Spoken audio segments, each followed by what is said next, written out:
Okay, inkproducts.com is going to show you how to install our continuous ink supply system on the Canon models listed in this video. First thing we're going to do, turn on the printer, let the cartridge assemblies come over, and then unplug the printer. Now you can move this cartridge assembly by hand. First thing we're going to do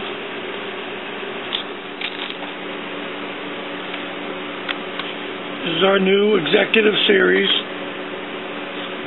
2 continuous ink supply system. We've added a couple of features that the older models did not have. They both work exactly the same, except we've added a few extra features that make it easier to maintain the continuous ink system. There's the parts for these particular models that we're going to show you.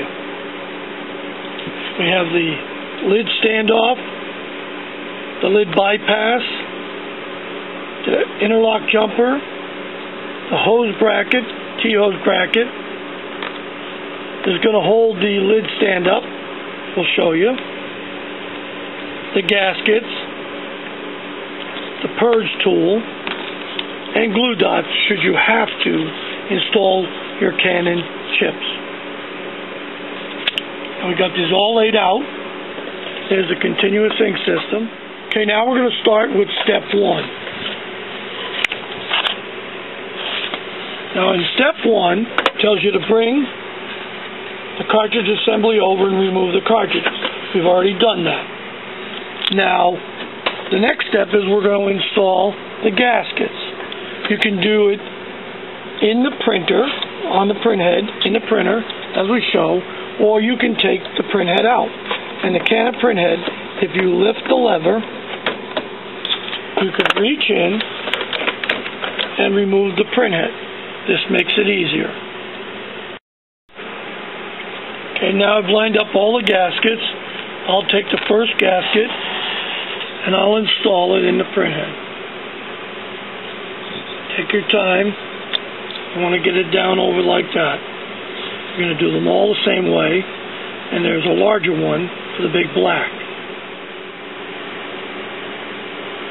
Okay, now the gaskets are installed. We can put the printhead back in the printer. Take your time, and don't knock the gaskets loose.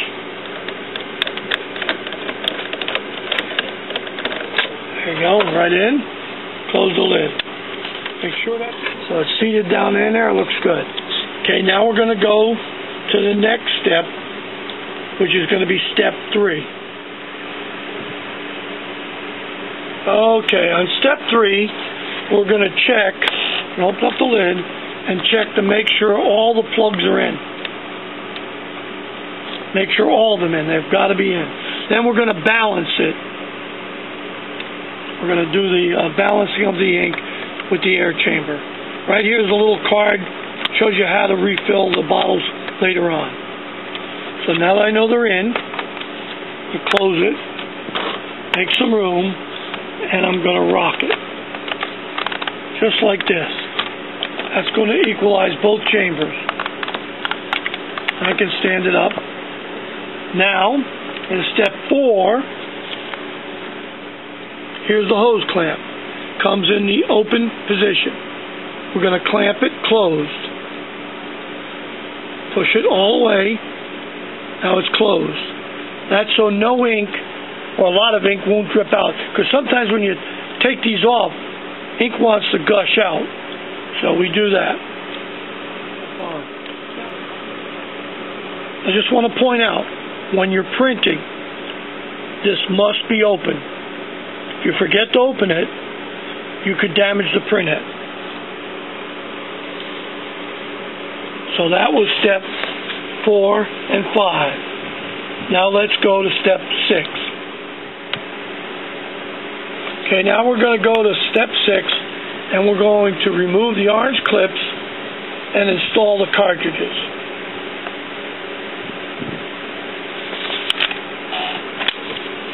And now I'm going to get a piece of paper towel. I'm going to put it here, and I'm going to put the cartridges up here so I can take the orange clip off the cartridges. Now I put the cartridges up here. They're a little bit higher than the ink bottles. Now just take your time, because they unsnap from the front and then they pull off the back. You might want to have some paper towel handy in case some ink comes out the bottom of the exit port. So take your time. Now you can see on the black there's a little ink. Now if you don't want to get ink on your hands, use a pair of rubber gloves, because sure enough you're going to get some ink on you. So as you do this, you just watch to make sure it's not flooded with ink. There again, I snap the front and I slide it off the back. You want to save these orange clips because you'll need them should you ever have to prime the system. So you want to put them back on. So if you take your time, they come right off. Now you can see there's some ink just sitting at that exit port. That's what I use a paper towel for, to blot it out. This way it's going to be less ink all over when you go to put them in. And there again, I've got them in the correct order. We're going to pick them up and I'm going to slide them right in. And all the colors match the color sequence of the printhead. I've got yellow, the large black, cyan, magenta, and black. Now some printers are different color combinations, so make sure you have it set right. Now I've got them in. I'm going to push them forward and then click them in. You'll know when you get it right. Sometimes you got to see, like that black didn't go in that time, so I'll skip over to the yellow. There you go. There you go. Now I got the black. You got it.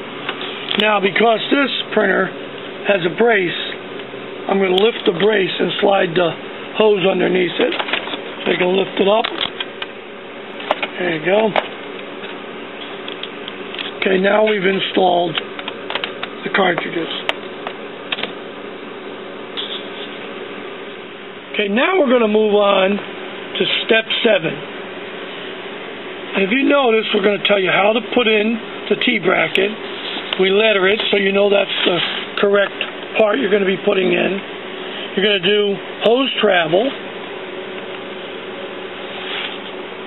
So when you go to put the T-bracket in, I'll show you how you can position it. Now you want to push the cartridge assembly all the way over as far as you can to the left side. And we're going to bring the hose out this side. And we're going to be installing a hose bracket right in about here. Now you can see I've got a nice little bend coming up. So, and I've got the T-bracket. So I'm going to pull a little bit on the T-bracket like this. So you can see where the T-bracket is going to finally be peeled and stuck down. Right about there, because we've got a nice straight angle going to there. Now what you want to do, you make a little mark. But for now we're just going to put a piece of tape on it. Just make sure it's in the right spot. Now you can use masking tape, electrical tape, any type of tape. I got it coming up, going through. Now what I'm going to do is I'm going to place the other hose bracket right down here on a slight angle. It varies from printer to printer or model to model. So just pick a good spot where you can, put the next hose bracket down. It can be on a slight angle, because there's where the interlock plug's going to go in. So I usually put it right like that, and then it'll loop out and go to the outside. So that's your next bracket. That's going to go right about here.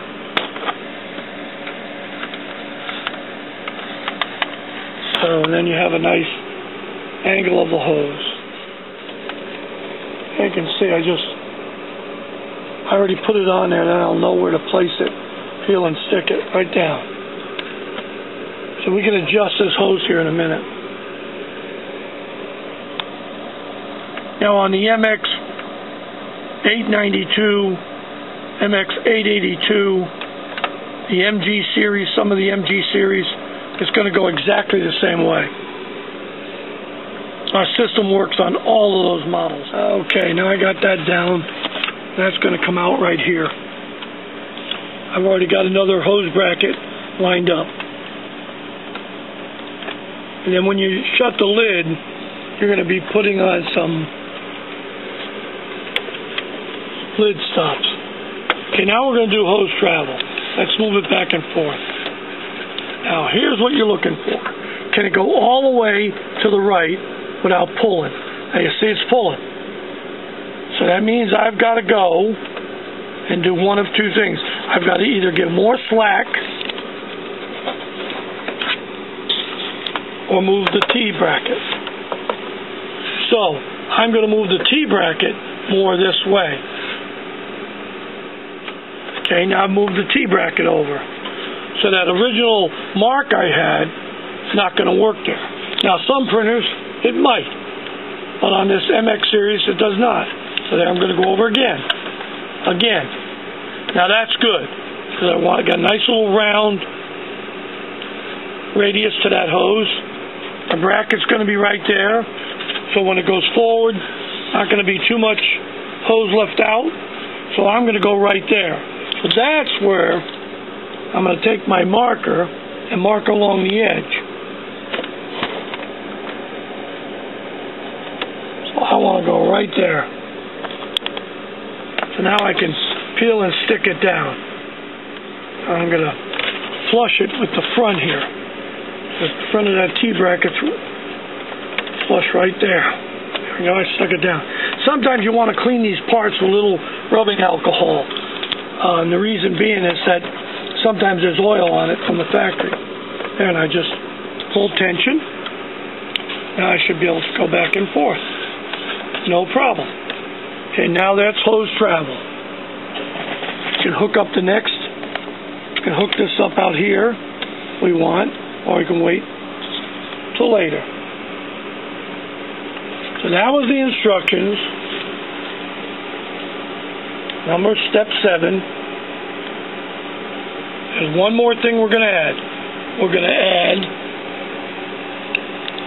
a little jumper. Number B.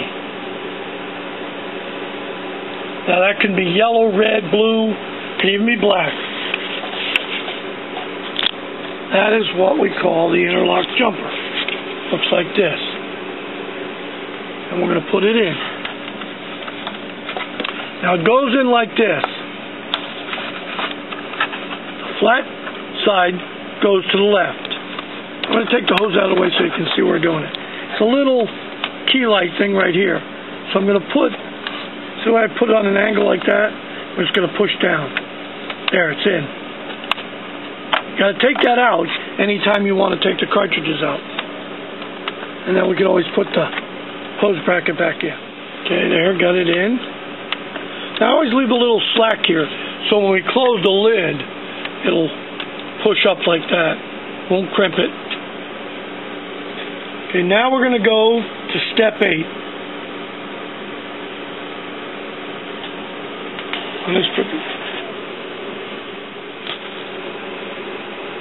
Okay, step 8. We're going to place the lid stops. One on the right side. Peel and stick it on the right side. And peel and stick it on the left side, just like that. Just like the photo shows. And the next thing we're going to look for, and this is not on every printer. A lot of printers don't have it. It'll either be on the right or on the left side. It's called the lid stop. Because when this is not triggered, it won't let you use the scanner. So we give you a jumper. Goes right up in there. There it is. It looks like, just like in the photo. Now the next thing, we need something to hold this brace so when it comes down, it doesn't fall onto your paper. So we give you another little, called the lid brace. You're going to peel and stick it right there. You can check it, pick it up. As long as it touches, it's going to hold it up. You're going to peel and stick it right there. So you're going to stick the lid stops on each side, the jumper up here, and the brace holder. Okay, now I got the lid stops. Just put that on there. Now I can see how it closes. Perfect. Not going to be open too much. Go over here. I can check the hose. It's not pinched. Now we're going to go to the last step.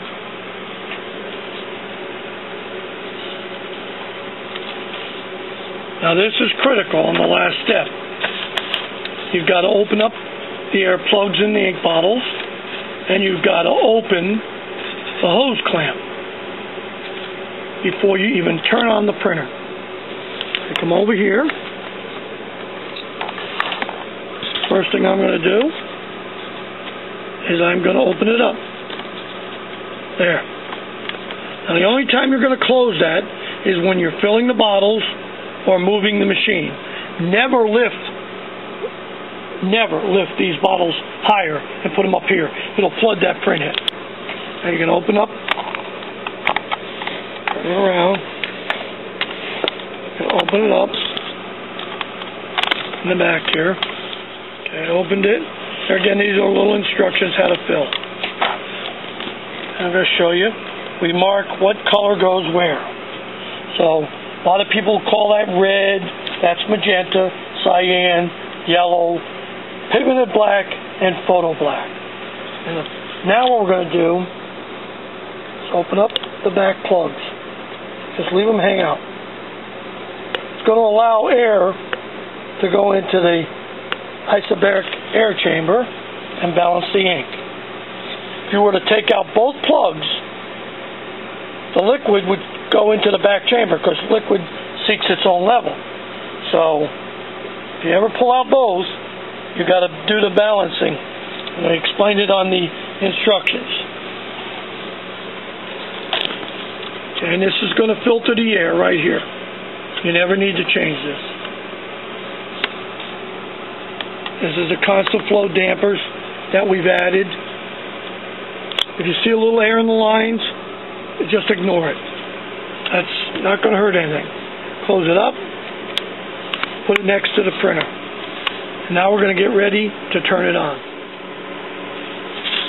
Just one thing I wanted to point out. We show you how to fill the bottles. And then the last page, we show you how to purge out air. Like if you ran the bottles empty or somebody lifted them, we're going to show you how to purge out the air. We have a video up on our website that shows that. We'll give it to you there. That's what that little syringe is for. Also, make sure you save the orange clip. Okay, now I've turned it on. It's telling me the power was, let me show you. It wasn't turned off correctly. I just touch OK. On the screen where it says letter, I'm going to go over here to setup. Say OK for maintenance. I'm going to do one cleaning. Yes. That's going to help prime everything up. I've got everything opened up. Looks good. Sits right next to the printer. This will take a minute. Then we're going to print out a nozzle check. Point out in the instructions, tell you to read. If you're having trouble with the ARC chips because of the firmware, you can take off the ARC chips. Show you how to do it. Put on your Canon chips, shut off the ink monitor, and you won't get any more error codes. And we also tell you how to do it in the 3 pages of the instructions. That's why in the kit, you see these things called glue dots. That's because our chips are not held on permanently, so it makes them easy to remove and replace. See, a lot of systems that are made out there, they melt the chip on. Once that happens, you got to throw the whole cartridge away. That's why we give you those pages. You don't have to do it if you're not having a problem. Like I say, don't fix something that's not broken. Here it comes. Here's the second time I cleaned. Looks good. Couple still on the black. But now I'm not going to do any more. I never do more than 3 cleanings. I'll set it on a high quality, and that's air. A lot of people think, oh, I must have a clog of ink in my printer. No. Anytime you see that, that's air. Or it could possibly be a bad printhead. But I know on my machine, the printhead's fine. It's just that we had it sitting out overnight without any cartridges in it. So there's a lot of air in it. And that's it. That's how simple it is to do.